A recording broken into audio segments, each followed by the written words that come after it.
Jesse Kelly Show. Let's have some fun on a Wednesday. Happy Hump Day. You have finally made it, and we have a bunch we have to get to tonight. Yes, they've introduced articles of impeachment for Trump. Well, we'll discuss that at some point in time.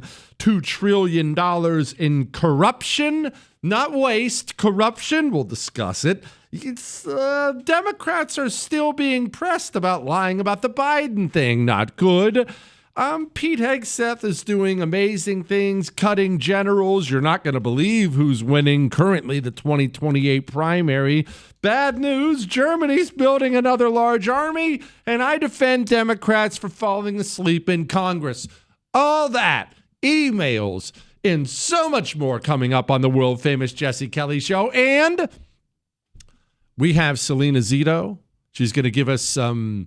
How are people on the ground feeling so far about the Trump presidency, the GOP House? We have Brandon Weichert, because there's all kinds of foreign policy stuff. What's Trump doing overseas, Saudi Arabia? What's he doing in what? Let's find out. All that and more coming up tonight on the world-famous Jesse Kelly Show. I want to start out with something. I'm going to warn you right off the bat. This is really, really heavy.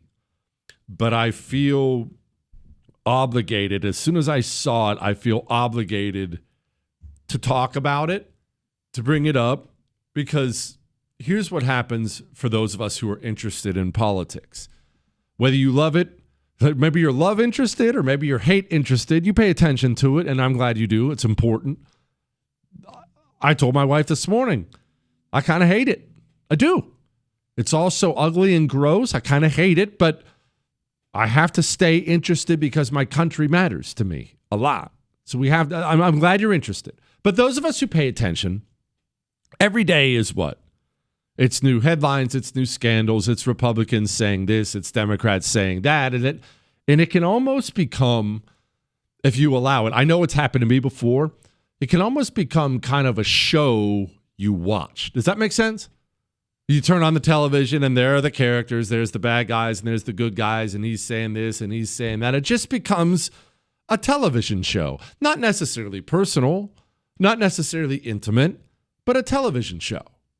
And so we're going to discuss this extremely heavy, brutal story briefly, and then we're going to move on. But it snapped me awake this morning, I'll tell you that much. I was actually eating breakfast tacos when I read the story, dug into the story more, and it really, really made me sit up in my chair and once again realize the stakes of what we argue about and what we're fighting for every single day. There was a story, you probably forget it, and it's understandable if you forgot it because it was a while ago, but there was a story out of Colorado, Aurora, Colorado. And, well, I'll play the local news report, at least some of it, and what happened to this teenage girl last July. Here it was. Caitlin Weaver was killed by a Jeep barreling through a residential neighborhood, the speed limit 45. The driver, investigators say, was doing more than 90. The suspect, who had kids in the car with him, was 15. He was not only driving illegally, he was in the country illegally. Under DA Amy Padden, the teen, who faced up to 2 years in youth corrections for vehicular homicide, was offered 2 years probation if he pled guilty. No financial liability either, despite nearly $1 million in medical bills. The Jeep was uninsured, and the juvenile's mom says he took it without permission, so she isn't responsible either. An organ donor, Caitlin Weaver, continues to live on in others, while the person who killed her lives free. Caitlin Weaver is her name, and I apologize. I don't know even know if I should read it because I don't want to abuse her name. You know, that's not what I'm trying to do, but she was 24 years old. 24 years old, and I wouldn't recommend you go look it up, but you're welcome to if you want. There's video of her getting absolutely blasted, T-boned by this illegal driving 90 in a 45, just destroyed her, right? And I'm going to play something else for you. And this something else I'm playing right now is Rear Admiral Pete Buttigieg. He's going to run for president. I don't know whether or not he'll be the nominee. Who knows? But he's definitely going to run.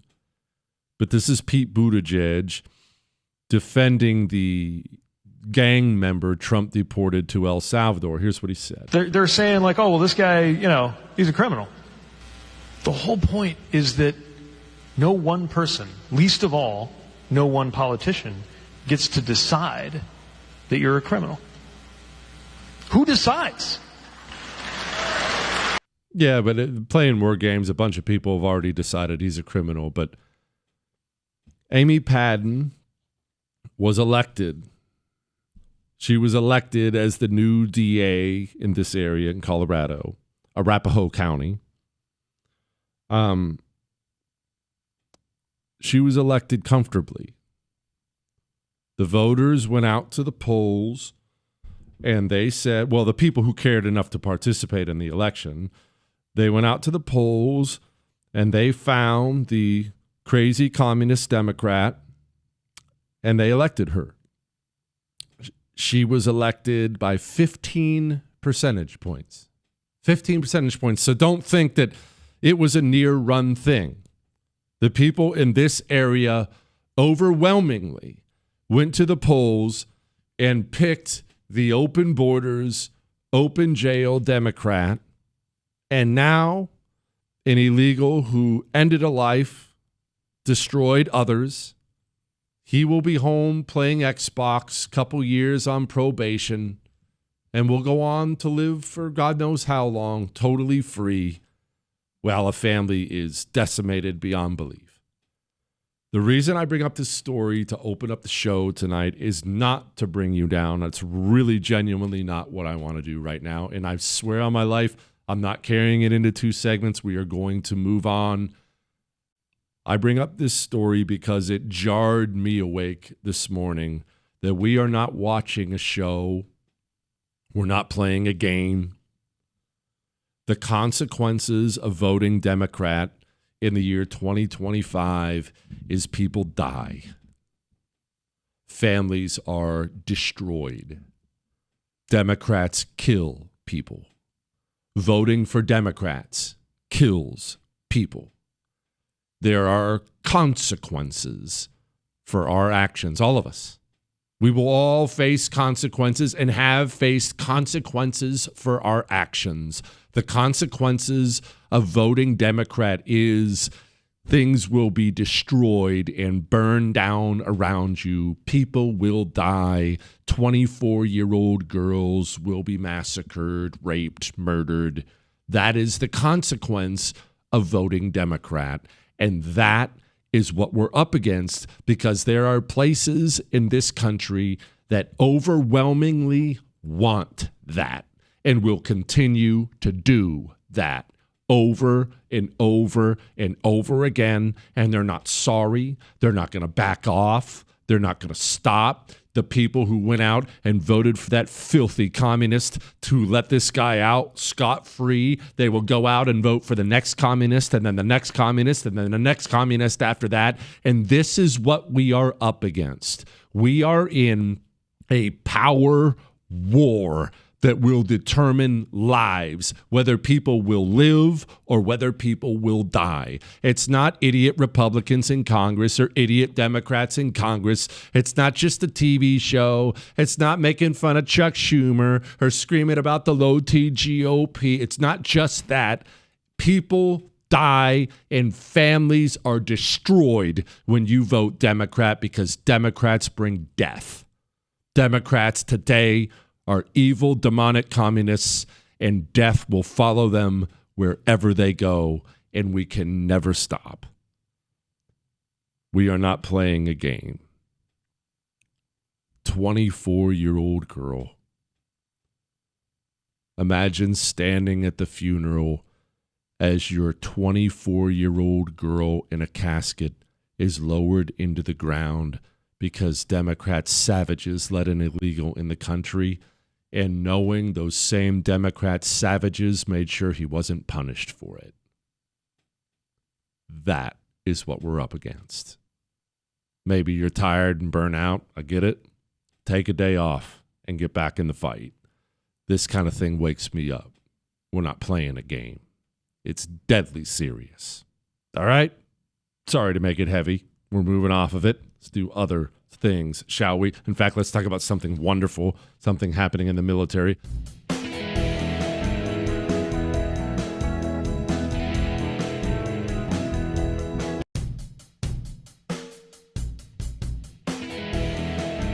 It is the Jesse Kelly Show on a wonderful, wonderful Wednesday. We're done with all the ugliness. Actually, we're not done with all the ugliness because Chris is still here, but you understand what I mean. We're done with that heavy story to open the show. Let's talk about something wonderful. Salena Zito is going to join us about 10 minutes from now. We'll find out what's the country think about, what does middle America, I should say, think about Trump, Congress, Democrats, so many other things. It's going to be a huge show for you tonight. Now let's discuss something absolutely wonderful. Wonderful. And it's something that should make you stand up and cheer. First, before we get to what Pete Hegseth is doing with the military, let me explain why I'm so passionate about that. People think I'm passionate about what's happening in our military, about the communist rot inside of our military. They think I'm passionate about it because I served 4 years in the Marine Corps. I'm a Marine. That is not why. It is actually not why. I guess that probably contributes to it, but it is not why. I am passionate about our military. It's not even my patriotism, if I'm being honest. It's because I love history. And I'm a dude, when I study history, when I read about it, watch things about it, talk about it with you, oftentimes it falls to war and destruction and invasion and things like that. And they're the worst stories you'll ever read in your life. When your country loses a major war, the things normal people go through are unimaginable. Unimaginable. Just imagine your entire town gone, rubble. Your family gone. They were under a bomb. Burned to death, just horrible stuff. You live out your days with wheelbarrows full of bricks that used to be your house. Like this is what it's like when your military cannot stop people from coming to kill you. That's what happens. And so what's happened in the United States military, as we've talked about many times, is, well, communists believe in control. And they believe in using all the power they have at their disposal for political reasons, for their own power. They don't ever, because nothing is viewed through the lens of patriotism. And they look at the United States military as, hey, there's 3 million people, and I can make them do whatever I want. In fact, I can do whatever I want with it. If I want to make them get solar-powered tanks, I can do it. If I can make them gay the whole thing up, I can do it. If I can put in firm white people suck policies, I'll do that too. I'll do whatever I want. And look, it's been happening for a while. Clinton started it and stuff like that. But Barack Obama, because he was just better, sharper, he was a more worthy enemy than all the others. He took that and he ramped it up into overdrive. And what Barack Obama did was he took the leadership and he cleaned them out. If he even sniffed conservatism on you, you were retired and gone. He just replaced north of 100 flag officers. And since that time, remember, he had 8 years, and then Trump didn't dump him, and didn't dump even close to all of them, and then we have 4 years of Biden. So what is that? Do the math. That's 16 years of all those dirty communists spreading their communism down. It's that poison's gone down, and it's now a matter of policy in places like our military academies and otherwise. It's been devastating. And I said before Trump even was sworn in, I screamed that the cuts must be deep deep in the military. I told you when it came to the academies, I'd fire everyone. I'd fire the parking lot attendant. It has to be that deep. Now, I'm not naive. I know they're not going to fire the parking lot attendant, and I know they're not going to fire everyone, nor are they really able to do so. But this came out today. Pete Hegseth has a new policy.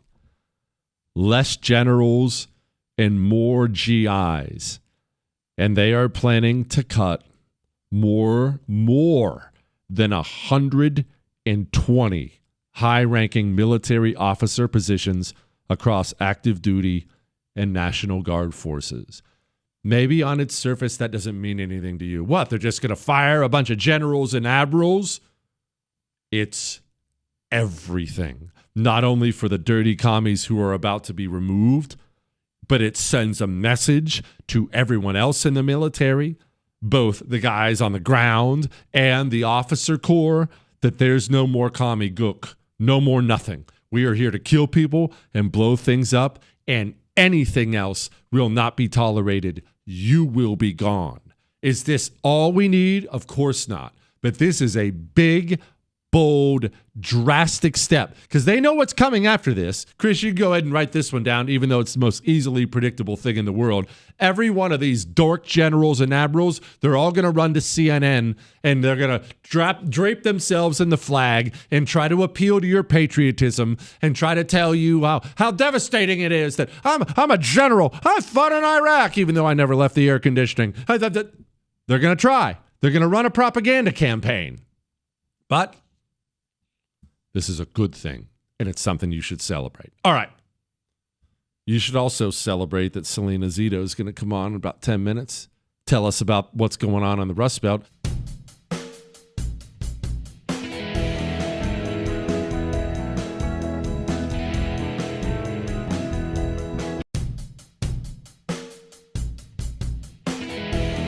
It is the Jesse Kelly Show on a wonderful, wonderful Wednesday. And of course, a Wednesday made all that more wonderful because my friend, one of the great writers in America, Salena Zito, joins me now. You know Salena Zito. She's the one who spends her time in the Rust Belt talking to normal people. In fact, she has a book out. Hey, Salena, what's this book called? It's called Butler, The Untold Story of the Near Assassination of Donald Trump and winning the America's Heartland and how he won America's Heartland. Now, where were you on that fateful day? Because that's part of the reason I wanted you to come on, Salena, because I actually thought about that. I was thinking about Butler again today and how much we don't know and just how incredible that moment was that we were inches away from losing the president. And out of respect, we did lose someone else, got shot in the head. Where were you? So I was in an area by the stage. It's called the Buffer. The Buffer is basically the place where usually photojournalists are and security, Secret Service. They just happened to put me in there along with my daughter because I was supposed to fly with President Trump right after the rally and interview him on our way to Bedminster. And I happened to see him just minutes before he went out on the stage that day because he just wanted to say hi and see how I was doing and tell me he was looking forward to our interview. He also commented on my hair. He always tells me I have the best hair in America and asked about my grandchildren, gave me a little hug and said, okay, I'll see you out there, Zito. And I've interviewed, if people have heard me on your show before, I've interviewed President Trump almost 24 times. And there's a running joke between the two of us since the first time I interviewed him. And he always says, hey, you want to go out there with me? And I'm like, no, I don't. So he said it that day as well. And so that's how I ended up being just 4 feet away from him when the shots went off. They went right over my head. Salena, I don't have to ask you to do this well because you do it well, but can you describe what that moment was like? Was it instantly that you knew what was happening? Was it were you totally shocked? Where was it? You never know how you're going to react in situations like that. What can be situations of terror and panic. I always wonder, am I going to freak out? Am I going to be calm? I was remarkably calm. And so much so that I still haven't really reacted to what happened yet, even in the process of writing the book. But in that moment, I'm a gun owner, come from a gun-owning family. I knew exactly what those 4 shots were. And I don't know if it's because I'm a reporter or not, but I didn't immediately duck down. I was looking around to see what was happening and how do I cover this.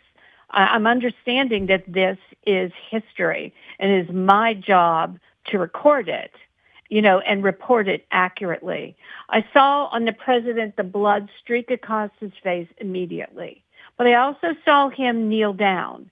So I knew he didn't fall down. I knew he wasn't taken down. And when the next 4 shots went off, he was already surrounded by a sea of navy blue, right? The Secret Service. And so, and that's when the campaign advance guy, his name was Michel Picard, he's like, get down. And he tackled me into the ground, because I still didn't get down. But, because I was recording the rally, I have the entire thing. And because I was so close, I got most of the conversation between him and his Secret Service. It's all in the book. And I will tell you this part, what was really, sometimes things end up being funny, not because it's funny, but because it's like absurd. President Trump's insistence that he gets his shoes on. And that's because they gotten knocked off when they surrounded him, when they put the protective stance around him. But he kept insisting. They wanted to go, and he kept insisting, I need to put my shoes on. And you could hear this one Secret Service agent, I believe it was a female, say, fine. Like she was like so exasperated with him because he wanted to put his shoes on. She is Salena Zito. If you want to hear the rest of that conversation, I would highly recommend you go buy the book. The book is called Butler. Salena, I think about that day, and I think about what we don't know still. Yeah. Not from your angle, obviously, but I have a lot of questions still, and I'm sorry, when I look at the things that happened in the wake of all that, my questions, well, I'll just put it to you this way. I'm suspicious, and I believe people in the government were involved. I don't know how you spray off that roof. I don't know how you cremate the body right away. These things are not done at any crime scene, let alone the attempted assassination of the Republican nominee for president. I'm very suspicious, and I'm not the conspiracy theory wingnut type. I look at the things around that day, and I think there are ugly elements at work here in this country. I think there's a lot we don't know, and I think there's a lot we will end up knowing. But as the current administration peels back the layers of what happened, because I don't think everything can be hidden.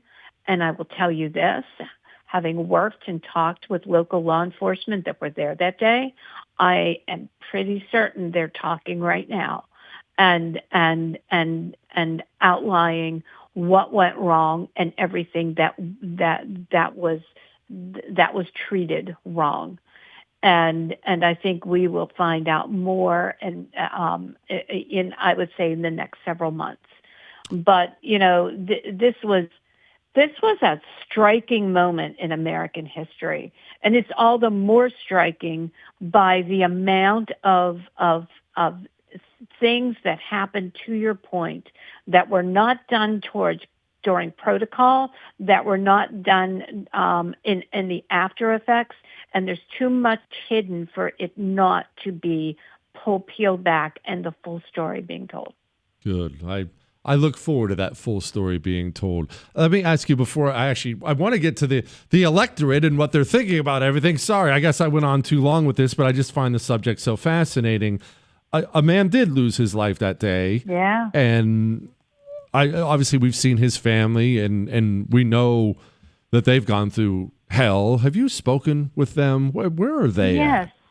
Yes. I just saw his wife, Helen Compatore, and his daughter in Butler. And I, they're okay, but you have to understand, I mean, I could see from the angle how bad he was shot. It was clear that he was not going to survive. And this family saw it right in front of themselves. Most people didn't. Someone immediately put a towel over his head.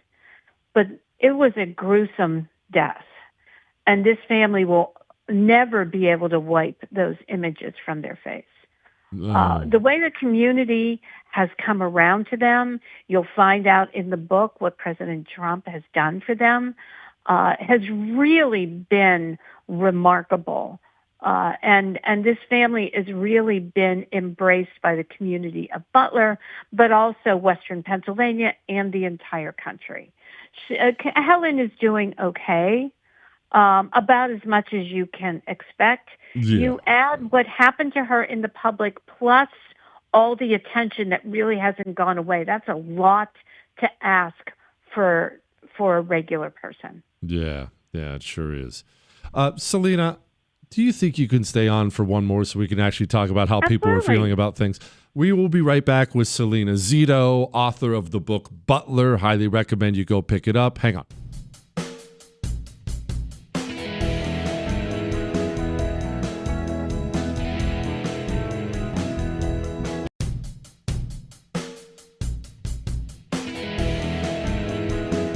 It is the Jesse Kelly Show on a wonderful, wonderful Wednesday. Remember, if you would like to email your love, hate, death threats, or anything else, you can email those in to jesse@jessekellyshow.com. And we are back with my friend Salena Zito. You already know her. You listen to this show, author of the book Butler. Okay, Salena, let's move off of that ugly topic and let's talk about how the public is feeling. Now, I know how my Republican friends are feeling. You travel the Rust Belt. You talk to normal people. I know there's been stock market up, stock market down, tariff in, tariff out, deportations. What are people feeling 100 days plus in about Trump? They feel very good. I mean, I would, I'm not trying to make a Pollyanna statement. Mm-hmm. People had a level of expectation of a lot of chaos, and not the way you think of as in a negative way, but in a way of reshuffling the way things have been prosecuted for the past 4 years, right? So that is going to cause uncertainty. But they have this belief that once the dust was settled, there might be a little pain, there might be a little hurt, that things would go in the direction of what they voted for, which has a lot to do. First and foremost, it had to do with securing the border. This is very, very important to voters, and that's something that President Trump can crow about because he has done it. In terms of the tariffs, people also had a genuine understanding that this was going to be an open air negotiations. And it wasn't going to look pretty at times. It was going to look great at times. But they believe at the end of the day, it is better for the country to have a level playing field as opposed to how lopsided it has been for almost 40 years. Well, these are the people who've watched the Rust Belt become the Rust Belt. It was used to be the manufacturing belt, and it ain't anymore. That's exactly right. And it's interesting because this is the next generation. However, that legacy and culture and sense of place is still very, very rooted with young people from the Rust Belt. They know that their parents and their grandparents were done wrong. They know their towns and cities look the way that they do because they were done wrong. And because they are so rooted to place, they are willing to wait it out because they believe that, they believe that at the end of the day, it'll be better for the country. And what is really interesting to so many people is when they watch people whine and complain about some of the pinching and the hurting from the elites about the tariffs, they often say to me, to a person, well, where were they when our cities were crumbling? They didn't show up with cameras and ask us how our pain was, and we're here and we're willing to wait because it's better for our country. It's better that we make our own things. It's better that we reshore manufacturing. How about that? Do they, I'm really curious, does Congress, whether it be Republicans or Democrats, House, Senate, I don't care, does it ever cross their lips or cross their minds? And if it does, are there praises? Are there criticisms? Because there's obviously a lot more than Donald Trump running the country. Well, I think members of Congress, their biggest challenge in both parties is to have a better understanding of the people that they represent. There is this misnomer that happens among elected officials, and Jesse, you and I have talked about this numerous times, that they go to Washington and they always say it'll never happen to them, and it happens to them, where they believe that they are representing their party and all the interests that support their party, which often aren't the interests or in conflict with the interests of the people they represent. And I think I am finding among Republicans, there is, and especially newly elected Republicans, there is an awakening of understanding that that's not what people aren't going to tolerate that any longer. They've seen how it could be, even small glimpses, and they don't want any part of what has been the status quo. Salena, what do they think, just real quick final question here, what do they think of Democrats, the party as a whole? Obviously, it's not what I think. Everyone knows what I think. I'm pretty honest about that. But are they forgotten? Are they hated? Where are they now? Well, I went out to Bucks County, Pennsylvania. It's on the other side of the state. You were pretty reliable Democrat county when it came to presidential elections, a mixed bag when it was local elections. Ruben Gallez had went out there, the Arizona senator, and I interviewed him. And I will tell you, Democratic voters who went to listen still struggle with their party and the party's message.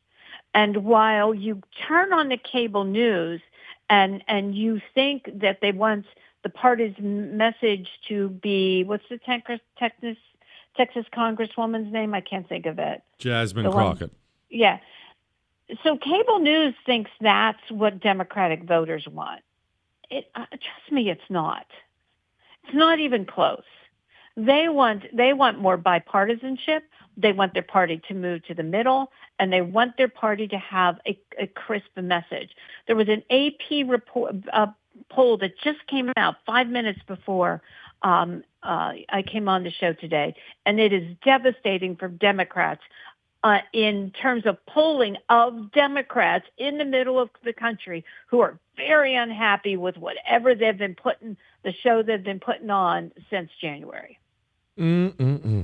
Well, I guess that's the way the cookie crumbles. Salena Zito, she wrote that new book, Butler. Go pick up Butler. Salena, I'm sure they can get it wherever. Where do you want people to buy this book? Oh, right now it's on sale and on Amazon. And I will tell you, when you are an author that is not from D.C. and New York and writing about things we already figured out, it is very difficult to get booksellers to stock your book unless you have a good pre-sale. So I encourage people to get it now. And trust me, this is an extraordinary book. I don't usually brag about my stuff, but this is an extraordinary book that captures a moment in history, but also captures the campaign in a way that nobody was reporting on. See, that's the difference between you and I, Salena. I love to brag about all my stuff. Salena Zito, the book is Butler. It's on sale. Go pre-order it, Amazon. I appreciate you very much. All right. We have hour 2 coming. Let's talk about corruption, shall we? Next.